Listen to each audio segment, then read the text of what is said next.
Friends, मेरा नाम है सोनिया और आज हम कुछ इजी टॉपिक पे बात करने वाले हैं। और क्या है ये टॉपिक, क्या आप जानना चाहते हैं?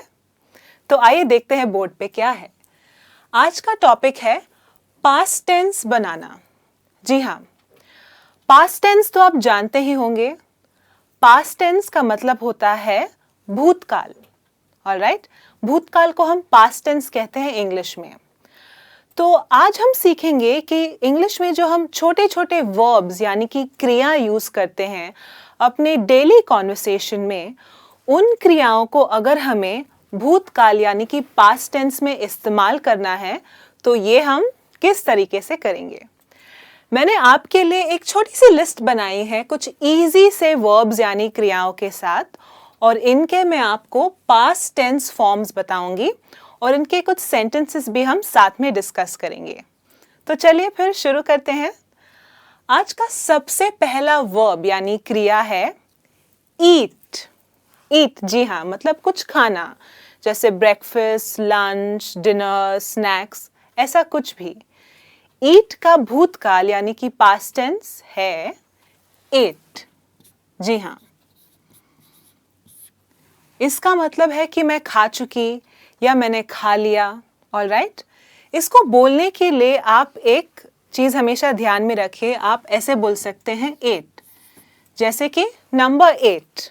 ऑलराइट, इसका मैं आपको एक एग्जाम्पल दे लेती हूँ। जैसे आप कह सकते हैं आई at dinner yesterday at 8 PM। इसका मतलब है कि कल मैंने खाना खाया 8 बजे। आपके लिए मैं लिख भी देती हूँ, I ate dinner at 8 PM। इसका मतलब है कि मैंने खाना खाया या मैंने डिनर किया कितने बजे? 8 बजे। तो ईट का भूतकाल है 8। इसका मतलब है कि मैंने खाना खा लिया।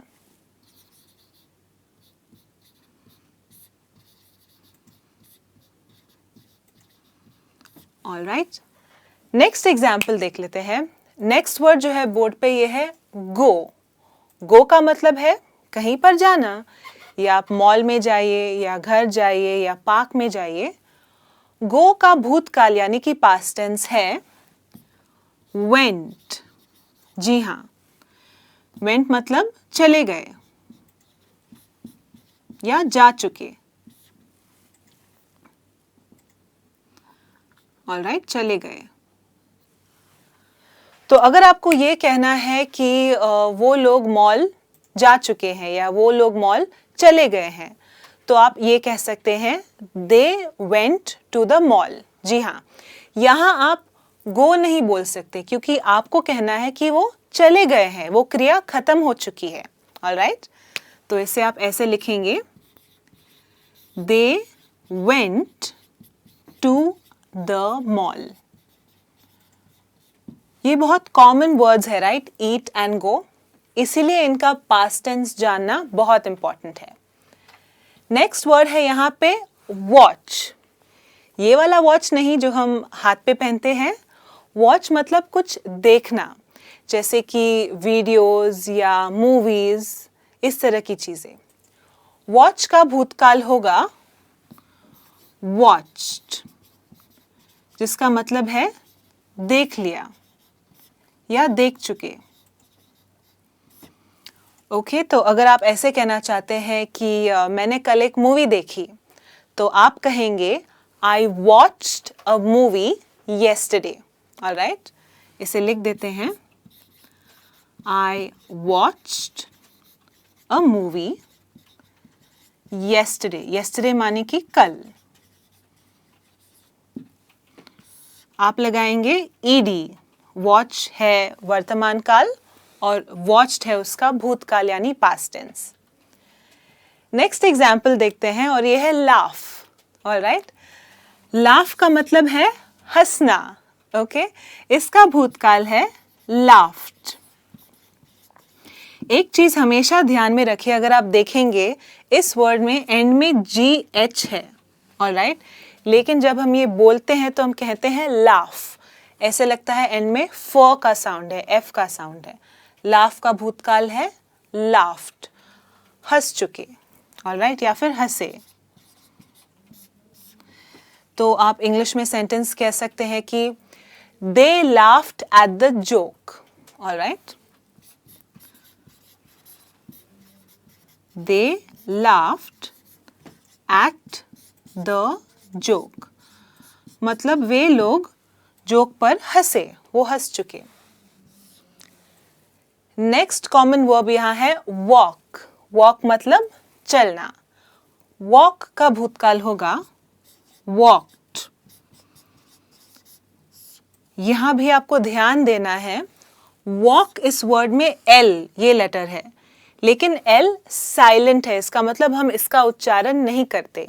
वॉक का भूतकाल है वॉक्ड, ईडी लगा के हम इसे भूतकाल बना देते हैं। इसके लिए आप ऐसा कुछ सेंटेंस बना सकते हैं जैसे कि I walked in the park for 30 minutes, मतलब मैं पार्क में चली थी कुछ 30 मिनट के लिए। लिख देते हैं यहां पे, I walked in the park for 30 minutes. और नेक्स्ट है यहां पे सिट। सिट का मतलब है बैठना। सिट का भूतकाल बहुत सिंपल है सैट, बैठ चुके। सिट का भूतकाल है सैट, सिर्फ एक लेटर से ये टोटली चेंज हो जाता है। एक एग्जाम्पल के लिए आप कह सकते हैं I sat on the sofa, मतलब मैं सोफा पे बैठ गई। आप ये नहीं कह सकते I sit on the sofa. अगर आपको भूतकाल या पास्ट टेंस का सेंटेंस बनाना है तो आपको कहना होगा सैट, ऑलराइट। नेक्स्ट वर्ड यहां पे है मीट। मीट का मतलब है किसी से मिलना, और मीट का भूतकाल होता है मेट। मेट का मतलब है मिल चुके।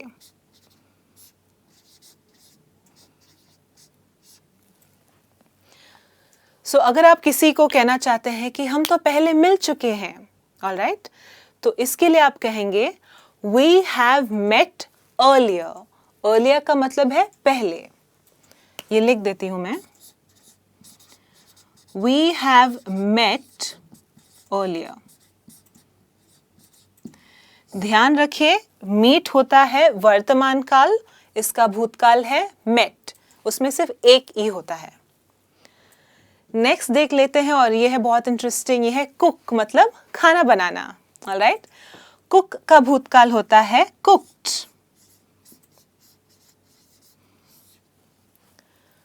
कुक का भूतकाल होता है कुक्ड। सिंपल से हमें इसे ईडी ऐड करना है और बनाना है पास्ट टेंस। तो अगर आपको ऐसा कुछ कहना है कि मैंने पुलाव बनाया था, तो आप कह सकते हैं आई कुक्ड पुलाव, ऑलराइट। तो यहां तक ये लिस्ट है, और 2 वर्ब्स है हमारे पास, ये भी देख लेते हैं। पहला वर्ब है टेक। टेक का मतलब है कुछ लेना, ओके, जैसे कि दवाइयाँ या किसी से बुक्स लेना, किसी से गिफ्ट लेना वगैरह। और टेक का भूतकाल होता है टुक, ऑलराइट। फॉर एग्जाम्पल आप ऐसे कह सकते हैं I took my medicine, okay, I took my medicines, इसका मतलब है मैंने अपनी दवाइयाँ ले ली, ऑलराइट। टेक का भूतकाल है टुक। और फाइनल ये जो वर्ड है पार्क। अब पार्क के 2 मीनिंग्स होते हैं। एक तो पार्क है जिसमें हम घूमने जाते हैं, सैर करने जाते हैं, टहलने जाते हैं, और दूसरा पार्क हम ये यूज करते हैं एक क्रिया या वर्ब की तरह। पार्क का मतलब है अपनी गाड़ी पार्क करना, तो इसका भूतकाल होगा पार्क्ड, ऑलराइट। तो आप कह सकते हैं I parked my car in the basement, all right. I parked my car in the basement। यहां मैं लिख देती हूं, मतलब इसका मतलब है पार्क कर लिया। ऑलराइट, और बेसमेंट क्या है? अगर आप मॉल जाते हैं या किसी बिल्डिंग में जाते हैं और ग्राउंड फ्लोर के नीचे जो फ्लोर होता है जहाँ आप पार्किंग करते हैं नॉर्मली, उसे हम ज़्यादातर बेसमेंट कहते हैं। ऑलराइट, तो फ्रेंड्स इसी तरह से अगर आपने देखा, हमने सिंपल से वर्ब्स देखे हैं आज, जैसे कि eat, go, laugh, sit, cook, take और पार्क, जो आप I am sure present tense में तो यूज़ करते ही होंगे, लेकिन इनका पास्ट टेंस यानी कि भूतकाल जानना भी बहुत ही ज़्यादा इम्पॉर्टेंट है। तो आप ज़रूर इन भूतकाल वाले फॉर्म्स को भी प्रैक्टिस करिए, इनके साथ छोटे छोटे सेंटेंसेस बनाइए और अपने डेली कॉन्वर्सेशन में यूज़ कीजिएगा। आज के लिए बस इतना ही। मैं ज़रूर आपसे दोबारा मिलूंगी एक और अच्छे लेसन के साथ। टिल देन आप अपना ध्यान रखिए और प्रैक्टिस करते रहिए। Bye bye.